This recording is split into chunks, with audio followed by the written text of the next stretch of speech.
तौरात ये बताती है कि हज़रत इब्राहीम अलैहिस्सलाम इराक के कस्बा उल बासिंदे थे और अहले फद्दान में से थे और उनकी कौम बुत परस्ती थी, जबकि इंजिल में साफ लिखा है कि उनके वालिद नजरानी का पेशा करते थे और अपने काम के अलग अलग कबीलों के लिए लकड़ी के बुत बनाते और बेचा करते थे।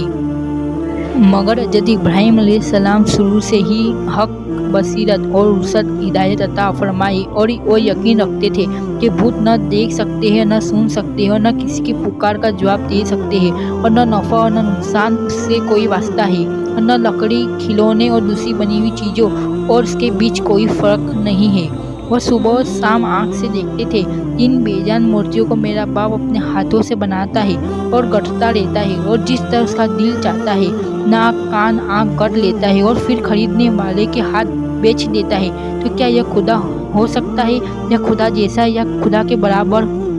हज़रत इब्राहीम अलैहिस्सलाम ने इनके कौम के सामने दिन का हक का पैगाम रखा और ऐलान किया कि एक कौम, ये क्या है जो मैं देख रहा हूँ कि तुम अपने हाथ से बनाए हुए बुतों को परस्तियों में लगे हुए हो? क्या तुम इस कदर गफलत में, ख्वाब में हो कि जिस बेजान लकड़ी को अपने हथियार से गढ़ कर मूर्तियाँ तैयार करते हो, अगर वो मर्जी के मुताबिक न बने तो उसका तोड़ कर दूसरा बना लेते हो। बना लेने के बाद फिर उन्हीं को पूंजिया और नफ़ा और नुकसान का मालिक समझने लगते हो। तुम इस खुराफा से बाज आ जाओ और अल्लाह की तौहीद के नज़म गाओ और उसके एक हकीक मालिक के सामने सर नियाज झुकाओ, जो मेरा, तुम्हारा और कुल कायनात का खालिक और मालिक है।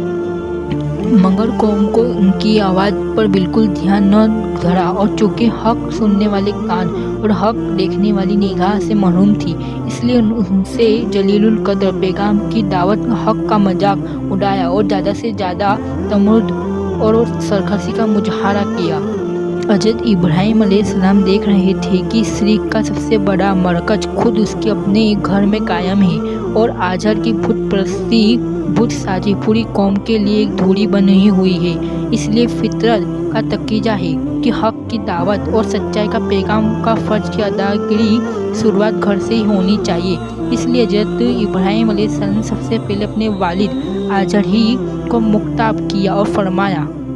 ए बाप, खुदा परस्ती और मार्फत इलाही के लिए जो रास्ता तूने अपनाया है और जिसे आप बाप दादा का पुराना रास्ता बताते हैं, यह गुमराही और बातिल परस्ती का रास्ता है और सीधा रास्ता राह हक है। सिर्फ वही है जिसकी मैं दावत दे रहा हूँ। ए बाप, तौहीद और नजात का चश्मा न कि तेरे हाथ के बनाए गए हुए भूतों की पूजा और इबादत है। इस राह को छोड़कर हक और तौहीद के रास्ते पर मजबूती के साथ अख्तियार कर ले, ताकि तुझको अल्लाह की रज़ा और दुनिया और आखिरत की सदाअत हासिल हो।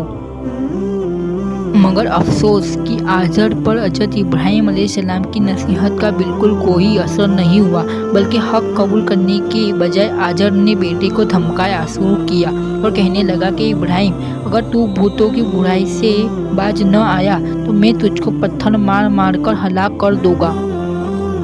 ए बाप, अगर मेरी बात यही जवाब है तो आज से मेरा और तेरा सलाम है। मैं अल्लाह के सच्चे दीन और उसके पैगाम में हक को नहीं छोड़ सकता और किसी हाल में भूत परस्ती नहीं कर सकता। मैं आज तुझसे जुदा होता हूँ, मगर गायबान बारगाह में इलाही में बख्शी तलब करता रहूँगा ताकि तुझको हिदायत नसीब हो और तू अल्लाह के अज़ाब से निजात पाए।